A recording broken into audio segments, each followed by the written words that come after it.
Imagine a world slowly dying, where hope withers like crops under a merciless sun. This was Farah, home to the Valari people, once proud philosophers and architects of elegant civilizations, now chroniclers of their own extinction. For 3 generations, they had watched as the blight, a weaponized fungus from a forgotten war, devoured their world gene by gene, turning verdant fields to gray dust, reducing mighty forests to skeletal remains. The Concord had declared quarantine, and the galaxy had turned away, leaving the Valari to face their end with dignified resignation. Dr. Kessa Valen, chief archivist and cultural chronicler for 43 years, had documented it all with professional detachment: the slow collapse of infrastructure, the dwindling food supplies, the sleep chosen by those who simply stopped believing tomorrow was worth the effort. Her steady hand recorded names without sentiment. Emotion, after all, was a luxury they could no longer afford. Then came the day that changed everything. Not with grandeur or fanfare, but with the awkward arrival of 5 mismatched human vessels, 3 cargo haulers bound by patch welds and stubborn will, a hospital ship wearing scorch marks like medals, and 1 ugly frigate that looked like it had lost a brawl with an asteroid field. From her vantage point on the observation deck of the capital's highest spire, Kessa watched these cosmic vagrants lumber into orbit and recorded what she thought would be their final insult. We asked the stars for surgeons. They sent us butchers. The greeting ceremony was a collision of worlds. Elder Tayamul began the traditional welcome 9 stanzas of ceremonial verse, crafted 3 millennia ago to demonstrate sophistication and culture. The human delegation endured precisely 93 seconds before their leader raised her hand. Commander Helen Calderon, a woman with skin like burnished copper and cropped hair, interrupted with jarring directness. "That's beautiful, but according to our scans, you've got about 6 months of food production left. So maybe we could skip to the part where you tell us what kills people fastest." Behind her stood Sergeant Matteo Serrano, a living monument to survival. Not tall, but broad-built like something designed to endure impacts. His skin crossed with scars like a map of violence, his eyes never still, cataloging every entrance, every shadow, every person. He embodied every horror story the Valari had heard about Earth. A death world where gravity could crush Valari bones, where predators hunted in packs, where the apex species spent most of their history at war with each other. The humans moved with urgency that bordered on rudeness, demanding data instead of poetry, asking about food and water rather than history. When Kessa finally found her voice to ask why they had come when the galaxy had abandoned Farah, Serrano answered with unexpected gravity. "Ever seen a kid starve, Doc?" The question settled over the assembly like an accusation, and Commander Calderon answered simply, "No. That's what we want to answer, no." They assigned Kessa a liaison grandmother, Eunice Toto, a 63-year-old human whose hands were permanently stained with soil and who hummed fragments of Earth songs while she worked. When Kessa took her to the North Valley, 200 kilometers of once fertile farmland, now a desert of gray dust, to demonstrate the hopelessness of their situation, Una knelt in the dead soil, tasted it, and declared, "Good mineral base. pH is too high, but that's fixable. We can work with this." When Kessa expressed incredulity, Una revealed their sideways approach. "We've got some species from Earth that thrive in contaminated soil. They break down toxins and add organic matter back. Sometimes you need to go sideways. The blight expects you to fight it on its terms. So we don't. We become like a river." And so began the impossible transformation, as Earth's Deathworlders set about teaching the philosophers of Farah how to fight for survival with the tenacity that only those forged in adversity could possess. The first true test came 15 days after the humans' arrival. The repository of Valari history, the archive building that housed 3 millennia of cultural memory, began to collapse. Kessa heard the sound from 6 blocks away, thunder torn in half. By the time she arrived, dust still settled over a tableau of ruin, and from inside came the high keening cries of children a school group touring the sensory history exhibit. The Valari response was exactly what their culture had trained them for: dignified panic. Elder Roshan recited meditative mantras about accepting what couldn't be changed. Others wept with elegant despair. A few younger citizens pulled ineffectively at the rubble with bare hands, without coordination or plan. Then Serrano arrived, moving with that steady, grounding stride that somehow covered distance faster than panicked rushing. He took in the scene with one sweep of those predators' eyes and barked orders in a voice that bypassed conscious thought. Establish a perimeter. Find portable sources. Medical supplies now. When Elder Roshan tried to interject, Serrano cut him off. Sir, respectfully. Shut up or help. Then he did something that would haunt Kessa. He got down on his belly and crawled into the unstable tomb of crushed stone and twisted metal, following the sound of crying children. From inside the ruins, they could hear his voice, calm and steady. Hey there, little ones. I know it's dark. I know you're scared, but we're going to get you out.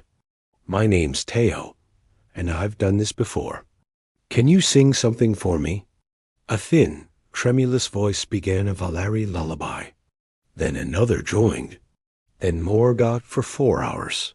The humans worked with machine-like precision, while Serrano somehow kept 12 terrified children calm in the suffocating dark. When they finally opened a passage large enough, he emerged last, carrying the smallest child, a girl named Nissa, who couldn't have been more than 5 years old. She still sang, and so did he, humming along to a melody he couldn't possibly have known in a language he didn't speak. Later, when Kessa asked how he could crawl into death without fear, Serrano watched synthetic skin drying on his wounded hands and said, I was in the Titan mines when I was 19. Cave-in trapped 30 of us for 6 days. Fear is just your body's way to tell you to pay attention.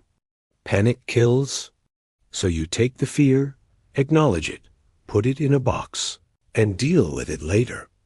The simple calculus of it, his life weighed against the children's. The odds assessed and accepted should have appalled her. But there was no heroic posturing in it, only matter-of-fact necessity. We have a saying, Kessa told him.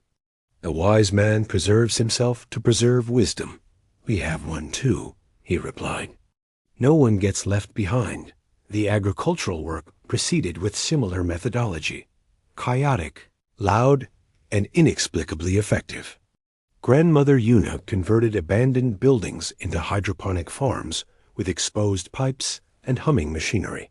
When Line, one of the youngest archivists, approached the work with delicate reverence, Yuna corrected him.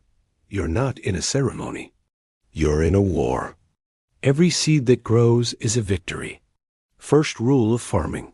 The dead don't appreciate aesthetics. Each human revealed new contradictions. Dr. Kenji. Ibrahim brought terabytes of human literature about surviving disasters. Chief Engineer Ortega cursed creatively in 3 languages while repairing water treatment systems. Your tech is beautiful, but it's like a racing speedster made of spun glass. Ours is cobbled together with scavenged parts and sheer stubbornness, but it'll run forever. Pilot Thompson complained constantly about everything, yet hadn't taken a single day off since.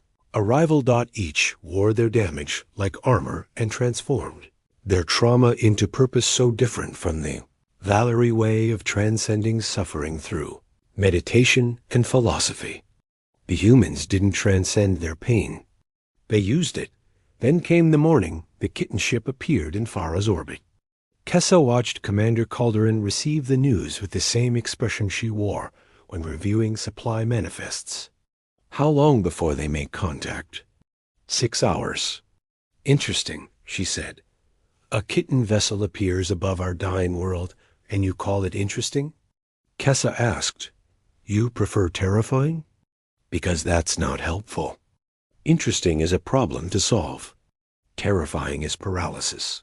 The kitten herald arrived exactly 6 hours later, a creature that drank light with its black feathers, moved with predatory grace, and spoke in clicks and whistles that made Kessa's bones ache.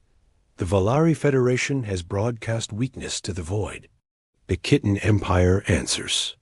You will provide tribute your seed vault, genetic archives, and 1,000 Valeri to serve as cultivators. We are not negotiating.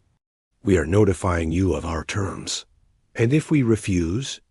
Commander Calderon stepped forward, flanked by Serrano and 6 other humans. The herald's attention snapped to them immediately. Vermin. Earth scum. You have no standing here. Funny, I was about to say the same about you, Calderon replied. See, the Valeri asked for help. We answered. That makes them under our protection. And humans? We're real particular about our friends. When the herald dismissed the threat of one small frigate against the Kitten Empire, Serrano spoke softly but clearly. Afghanistan. The herald's head tilted.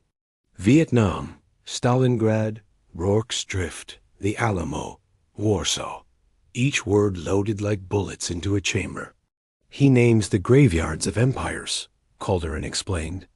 Places where bullies with bigger armies learned the hard way what it costs to take something from people who refuse to give it up. The herald stood perfectly still for 15 seconds before delivering its verdict. We will return with appropriate force.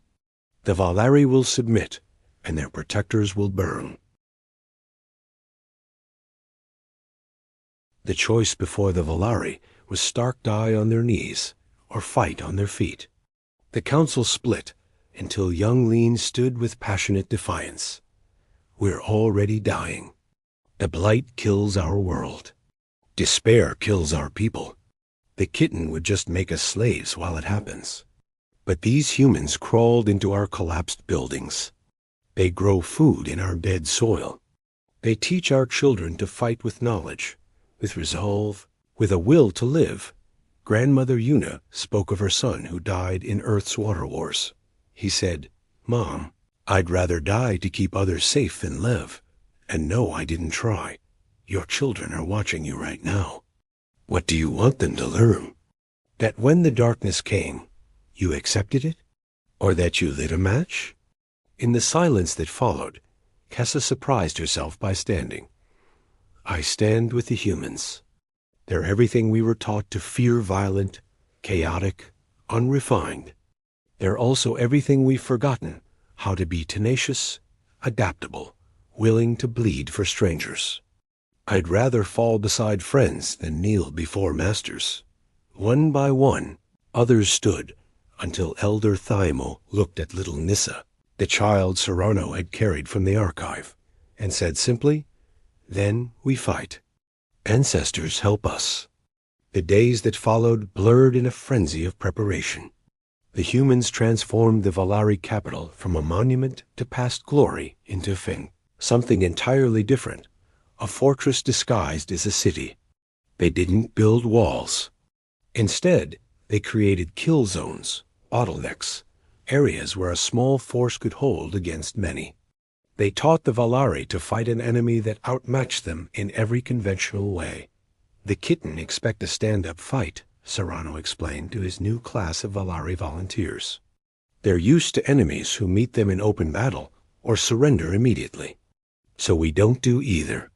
We make them come to us. Make them fight for every street, every building, every room. We make it cost more than it's worth. Kessa found herself part of the intelligence network, poring over every recorded encounter with the Kitten Empire alongside Dr. Ibrahim. They're predators, she mused. Our history teaches that apex predators are often bound by ritual, by patterns. They value what brings the quickest result, Ibrahim nodded. Your insight is correct. They always commit their elite units early to achieve quick psychological victories. If those units take heavy casualties, they reassess. They don't fight battles they perceive as inefficient, Kessa finished. So we make sure their elite units have a very bad day. Grandmother Una organized what she called Victory Gardens Small, growing operations in every neighborhood, each one a symbol of defiance. Wars aren't won by soldiers alone, she told a crowd of Valari elders. They're won by communities. Every person who grows food feeds a fighter. Every person who tends the wounded saves a life. There are no civilians in a survival fight. There are only different kinds of warriors. The Kitten came at dawn 9 days later, a cruiser and 4 strike ships. The single human frigate UES Perseverance moved to intercept them in high orbit, leading them on a chase through the debris field, using Farah's moons for cover, dodging into the asteroid field, and using tractor beams to send rocks careening toward its pursuers. One strike ship was crippled, but inevitably the numbers told. The frigate took critical damage and retreated behind Farah's largest moon, venting atmosphere and trailing debris. The Kitten landed their ground forces in the plains. Outside the capital, 300 warriors, led by a prime hunter, one of their elite commanders. They advanced in perfect formation, expecting to find cowering civilians or a ragged line of human defenders. They found neither. The city looked abandoned. The Kitten moved in cautiously and spread out, exactly as Serrano had predicted. Then the sound attacks began distress calls in their own language, the hunting screams of their natural predators from their homeworld. They faltered, discipline shaken. They adapted quickly to thermal and motion sensors, but the initial chaos had broken their formation. Then the real resistance began. Serrano had positioned his 30 human volunteers at key points, but the real force was the 1,000 Valari who had chosen to fight. They harassed, delayed, misdirected. A Kitten squad pursued fleeing civilians, only to find themselves in a dead-end street where rubble would rain from above. That's when the Kitten pursued Leon and his team of archivists into the archive building, seeking the genetic seed vault they had demanded as tribute. The humans detonated explosive charges at key structural points. The repository of Valari Past collapsed inward, taking 20 Kitten warriors, and their objective with it, a butcher's choice. A part of themselves amputated to save the whole. The battle raged for 6 hours. The Kitten had superior everything, but they fought an enemy they didn't understand. Valari, who should have been paralyzed with fear. The turning point came when the Prime Hunter personally led an assault on the command center. The fighting became a brutal whirlwind that Kessa could only perceive in Flash's elder, Thiamul swinging a heavy data slate at a Kitten warrior who threatened a human medic. Grandmother Yuna bringing down a Kitten twice her size with a move she learned in the bad old days on Earth. And Kessa herself firing a human weapon for the first time. She missed, but she fired. That choice changed everything. The Prime Hunter faced Serrano in the main corridor. Their fight was a blur of vicious movement. The Kitten moved with greater speed and strength, but Serrano had something to protect. The Prime Hunter's blade caught him across the ribs as it moved for the killing blow. Serrano didn't dodge. He lunged forward, taking the blade deep into his shoulder to get inside the Kitten's reach. His knife found the gap in its armor that their studies had identified. The Prime Hunter fell, black blood pooling on ancient stone floors. Serrano fell too, the Kitten blade embedded in his shoulder. With the Prime Hunter dead, their objective destroyed, and their elite units devastated, the Kitten retreated. They'd lost over 1/3 of their ground forces. The cost-benefit analysis that governed their empire was clear. Farah was not worth the price. We should celebrate, someone suggested as the Kitten ships departed. No, Grandmother Yuna said quietly, kneeling beside a young human engineer who hadn't survived. First we mourn, then we rebuild. Then, when everyone's safe and fed and whole, then we can celebrate. The aftermath was a blur. Serrano survived, though his injury was severe, another mark on his map of survival. The story of their stand spread a dying world, and its unlikely protectors had stood against the Kitten Empire and won. Aid arrived. The luminance sent atmospheric processors. A Concord diplomat arrived with facial membranes pale with shame. You asked the galaxy for help, and in our failure, you got Deathworlders instead. They were the only ones who understood. Kessa told him that you don't offer a drowning soul philosophy. You offer them a hand. The work to heal their world accelerated. Yuna's fungi spread through the dead soil. Her hybrid plants, which mixed Earth resilience with Valeri adaptation, began to green Farah's gray lands. It would take generations to fully recover, but for the first time in Kessa's life, she believed they would have those generations. 3 months after the battle, she found Serrano in one of Yuna's gardens, helping build new growing frames, his movements careful with his still mending shoulder. You fired a weapon, he noted. Poorly, she admitted, but you fired. That matters. We have a saying, the philosopher's hand should hold only truth. I think I broke that ideal. No, he said, setting down his tools. You held a different truth. A truth that some things are worth the fight. 20 years later, Kessa stood in a field that had once been gray dust and was now golden with hybrid grain. Leon, now an elder himself, asked if she still believed what she had written when the humans first arrived. We asked for surgeons. They sent us butchers. Yes, she said finally. They were butchers, but we were already on the table, riddled with disease. We needed someone who knew how to cut away the rot so the healthy tissue could grow. We needed someone who understood that healing can be violent. That salvation comes with scars. In her final chronicle, Kessa wrote, "The galaxy still calls them Deathworlders. They wear the title like armor, like warning, like promise. But we know the truth. They are the ones who come when others call. They are the ones who stand when others fall. They are the ones who understand that survival is about helping others live. We are no longer the Valeri we were peaceful, philosophical, perfect, and fading. We are something new, something forged in the crucible of near extinction and tempered by human stubbornness. We are survivors. We are fighters. We are friends to those who showed us that sometimes the only philosophy that matters is this. When someone calls for help, you answer. When someone falls, you lift them. When the dark comes, you light a match. Even if, especially if, that match might burn you too. The archive will record that Earth saved Farah. That's only part of the truth. The whole truth is this.